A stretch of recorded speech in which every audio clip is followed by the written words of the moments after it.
দক্ষিণবঙ্গের সবথেকে বড় গরু চুরি চক্রের মূল পাণ্ডা ও তার ঘনিষ্ঠ সহযোগীকে গ্রেপ্তার করল বাঁকুড়ার জয়পুর থানার পুলিশ। গরু চুরির কৌশল ফাঁস হতেই চোখ কপালে উঠল তদন্তকারীদের। উল্লেখ্য, চলতি বছর জানুয়ারি মাসে কতুলপুর ও জয়পুর থানা এলাকায় একসঙ্গে 8টি গরু চুরি হয়েছিল।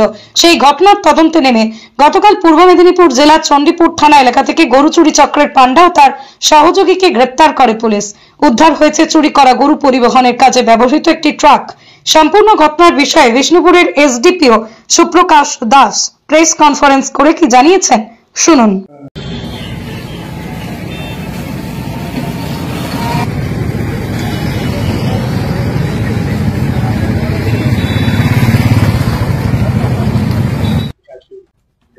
গত 19শে জানুয়ারি বিষ্ণুপুর সাব ডিভিশনের জয়পুর এবং কতুলপুর থানা এলাকা থেকে 8টি গরু চুরির অভিযোগ আমাদের কাছে আসে। ওই অভিযোগের ভিত্তিতে আমরা একটা স্পেশাল ইনভেস্টিগেশন টিম তৈরি করি 2 থানার অফিসারদেরকে নিয়ে।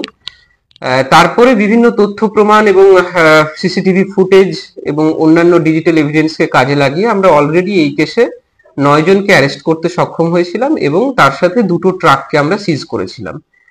কিন্তু এই যে দলটা, যে গ্যাংটা অপারেট করছে, যারা মেনলি সাউথ 24 পরগনার মহেশতলা থানা থেকে এদের এই অপারেশনটা চালায়, এদের মূল যে পান্ডা আছে সেই তাকে আমরা এতদিন ধরে অ্যারেস্ট করতে পারছিলাম না, কারণ ও পালিয়ে পালিয়ে বেড়াচ্ছিল।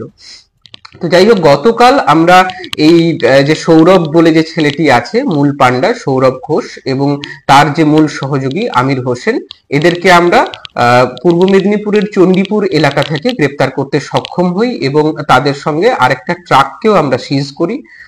এই প্রসঙ্গে বলে রাখা দরকার আছে যে এই সৌরভই কিন্তু এই পুরো গরু চুরির গ্যাংটার মূল পান্ডা, মাস্টার মাইন্ড বলা যেতে পারে। বিভিন্ন ছেলেদেরকে ওই এলাকার, অর্থাৎ মহেশতলা, রবীন্দ্রনগর, ফলতা, নোদাখালী, এইসব থানার বিভিন্ন ছেলেদেরকে কিছু টাকার বিনিময়ে হেল্পিং হ্যান্ড হিসেবে নিত এবং এই আমাদের সাউথ বেঙ্গলের বিভিন্ন জেলাগুলোতে, যেমন বাঁকুড়া, মেদিনীপুর, পূর্ব মেদিনীপুর, পশ্চিম মেদিনীপুর, হুগলি, এইসব জায়গায় তাদের অপারেশনটা করতো।